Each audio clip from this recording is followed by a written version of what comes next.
So I have to tell you this story. I honestly can't believe I'm even writing it, but here we are. It started a little over 2 weeks ago, and I'm still shaking my head thinking about it. Trust me, I had no idea it was gonna end up like this, but I guess that's how life works sometimes. I need to get this out because it's just... well, I need to laugh at myself and the ridiculousness of it all. Okay, so about a week ago I decided to visit my friend Lisa. It wasn't a special occasion or anything, just a casual catch-up because we hadn't seen each other in a bit. When I texted her that morning, she was like, "Oh, I can't hang out today. I have to go to my grandma's nursing home and help her clean out her place." I was like, okay, no biggie, but then I got this weird idea in my head. I mean, I've always been kind of spontaneous and, let's be real, nosy about people's lives, so I was like, why don't I just tag along with you? Lisa was really surprised. She was like, what? But I'm just going to clean out her stuff. I won't even have time to talk, and you'll be bored. But I insisted. I couldn't just sit at home on a Saturday. I needed to get out of my own head, plus I missed Lisa and wanted to hang out with her, even if it meant cleaning out old things in a nursing home. So she reluctantly agreed and said, "Okay, fine, but if you're coming, you've got to help me load all this junk into the car. Grandma wants to get rid of everything. Apparently, she's planning on throwing it all away, but Lisa's not about to let that happen. She wants to try to sell some things." Now, I didn't really know what to expect, but it sounded like an interesting little adventure, so I said sure. We set off, and the car ride was about half an hour. We ended up talking about, well, life. You know how it is. When you have time to kill and you're with someone you feel comfortable with, you end up diving into deep conversations. It wasn't long before we got to one of those moments where we started talking about our exes, or in my case, one particular guy, Brian. Now, I have to tell you, I've known Brian for years, and he's always had this thing for me. But let's be real, I don't feel that way about him. I care about him, but I don't love him like that. And it's been getting awkward. I'll spare you the details, but let's just say, the guy sent me pictures of himself in his underwear the other day. Like, what do you even say to that? I felt terrible, but I had to block him after that. It was one of those situations where I knew I wasn't going to change my mind, and I didn't want to string him along. Still, that didn't make it any less uncomfortable. And as we were driving to Lisa's grandma's place, I had this huge emotional moment where I was just like, ugh, why does he have to keep doing this? Lisa, being the supportive friend she is, was all, girl, you have to tell him to stop. He's been obsessed with you forever. Just block him already. I laughed, but honestly it was hard. Blocking someone isn't easy, especially when they've been a part of your life for so long. But I had to do it. So, in the middle of all this emotional ranting, I did what I do best. I vented. We both vented about how Brian didn't get the hint, how he wasn't even the kind of guy I'd ever be interested in, and how I hated that he thought sending me underwear pictures would somehow change that. It was honestly a weird mix of emotions that day. Here we were, driving to some nursing home talking about exes and blocking people, but it felt good to be talking. Felt good to have someone to listen to me. We'd been friends for years, but we'd both been so busy with life lately that we hadn't had time for a deep conversation like this in ages. But when we finally got to the nursing home, it was a different vibe. I thought I was just going to help Lisa sort through her grandma's stuff, maybe load a few things into the car, but what happened next totally caught me off guard. I didn't expect Lisa's grandma to live in a place that looked like it came straight out of a movie. A big, old house that smelled faintly of wood and history. And it was packed to the brim with things. So many things, old furniture, vintage pictures, boxes full of random knickknacks. But this isn't where it gets weird. Not yet, at least. Let's just say, I ended up agreeing to help Lisa with the cleanup, but I didn't know I'd be in for a whole lot more than that. When we finally unloaded all of Lisa's grandmother's things, I regretted coming here about 100 times over. I don't know why I thought this would be a simple errand, but I swear I must have lost a few kilos just from hauling all that stuff inside. It wasn't even normal lifting. These were old, solid wooden pieces, heavy boxes filled with who knows what, and stacks of random household items that felt like they weighed a ton. I was sweating, exhausted, and feeling very betrayed by my own impulsiveness. This was men's work, not ours. Lisa was just as done as I was, but she tried to stay positive. When we finally set the last box down, we both collapsed onto the couch, breathing like we had just run a marathon. Then Lisa's grandmother did the most unexpected thing. She made us tea. I didn't even know she was the kind of grandmother who did that. Up until this point I'd never met her, and to be honest, I expected her to be like every other elderly woman I'd ever encountered. Polite, sweet, but ultimately quiet and predictable. But she wasn't like that at all. She was cool. The moment we sat down she started talking, and before I knew it, I was hooked on her stories. I can't even tell you all of them, partly because there were so many, but also because some of them felt like secrets you had to be there to hear. She had this way of speaking like she was letting you in on something forbidden but thrilling at the same time. I don't know if it was the exhaustion or the way she told them, but I was completely drawn in. I almost forgot how miserable I had been 5 minutes earlier. Unfortunately, our tea break didn't last forever. Lisa's grandmother had to leave for some kind of medical procedure with a few of her nursing home friends, which meant Lisa and I were now completely alone. Just the two of us, stuck with an overwhelming pile of things to sort through in a now eerily quiet house. The moment the door shut behind her grandmother, I felt it. That creeping exhaustion that settles in after you've overworked yourself past your limits. I sank deeper into the couch, staring at the mountain of boxes, and thought to myself, I need to relax.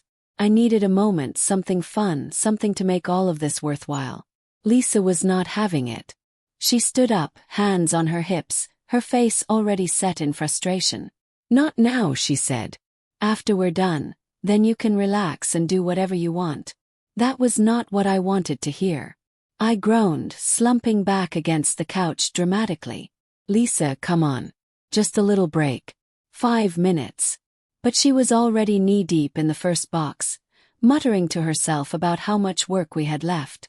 I watched her for a second, debating whether to argue, but the look on her face was one I knew too well. Lisa was unhappy. She was overwhelmed. She had no idea how much work this would be, and now that she did, she was angry about it. There was no convincing her. Not now, at least. So, instead of pushing it, I sighed and dragged myself off the couch, mentally preparing myself for what was about to be a long and boring afternoon of sorting through things I didn't care about. But even as I started opening boxes, my mind was already somewhere else, thinking about how to make this day more than just hours of work. 'Cause honestly, I was still looking for a way to turn it around. Doing our best to make sense of it all. It was like the more we sorted through, the more stuff kept appearing. I honestly thought we'd be here all day, but then something surprising happened. One of the old men from the nursing home walked up to us. I was half expecting him to be another quiet, grumpy resident who would either ask us if we needed help or just ignore us altogether. But this guy, he was different. He had a spark in his eye, like he was still alive, you know? He wasn't just going through the motions. His name was Mr. Harrison, and he immediately started asking questions about us. Where we were from, what we were doing, what we thought of the place. And it wasn't just small talk either. He had this way of making everything sound interesting. The way he spoke made you feel like you were the most fascinating person in the world. It wasn't long before he was making us laugh. Like really laugh. His humor was a little cheeky, but in the best way possible. He had stories about his time as a young man that were so entertaining, I didn't even notice how much time had passed. Before we knew it, another 2 old men had joined us. They shuffled over to help, clearly enjoying the distraction. Suddenly there we were. 4 people, 2 girls and 3 old men, working together, laughing and joking around. The work was flying by, and it was honestly a good kind of energy. The entire mood had shifted, and for the first time since we got here, I was genuinely enjoying myself. I looked at Lisa, and she was laughing just as much as I was. It was like we had found this secret rhythm together, and I could feel the tension from earlier melting away. Time passed so quickly. It felt like we had only been working for 5 minutes, but in reality it had been closer to 30. Mr. Harrison and the others really did have that kind of charm. By the time we finished, I was feeling light and unexpectedly good about the day. I plopped down on the couch, completely wiped out but strangely satisfied. The room was quiet for a moment, but as I sat there I had an odd thought. I don't know why it popped into my head, but suddenly I couldn't help but think, what if we had a swing party here? I immediately dismissed it. I mean, obviously, this wasn't the kind of place where something like that would happen. It was ridiculous, right? But as soon as I thought it, Lisa shot me a look that made my stomach do a little flip. She was sitting next to me and she said, almost out of nowhere, "You know, it would actually be kinda cool to have a swing party here." Froze. Did she just say that? I couldn't believe it, but the idea didn't sound as crazy as I had expected it to. And here's the thing. Lisa and I had always had a weird kind of connection. Sometimes we'd be thinking the exact same thing at the exact same time. I looked at her and said, "Wait, that's exactly what I was just thinking." We both sat there, staring at each other, half laughing, half uncertain, but totally intrigued by the thought. I mean, who wouldn't want to try something completely wild in a place like this, right? It was a bizarre thought, but for some reason in that moment, it felt a little bit fun, like an adventure we'd never expect. Of course, I didn't think it would actually happen. I wasn't sure if anyone would even be open to it. But then we turned to the old men, and we couldn't stop the words from tumbling out. "Hey," I said, feeling a little crazy. "What do you guys think about a swing party right here?" The three of them looked at each other with confusion, eyes wide, unsure of what we were even suggesting.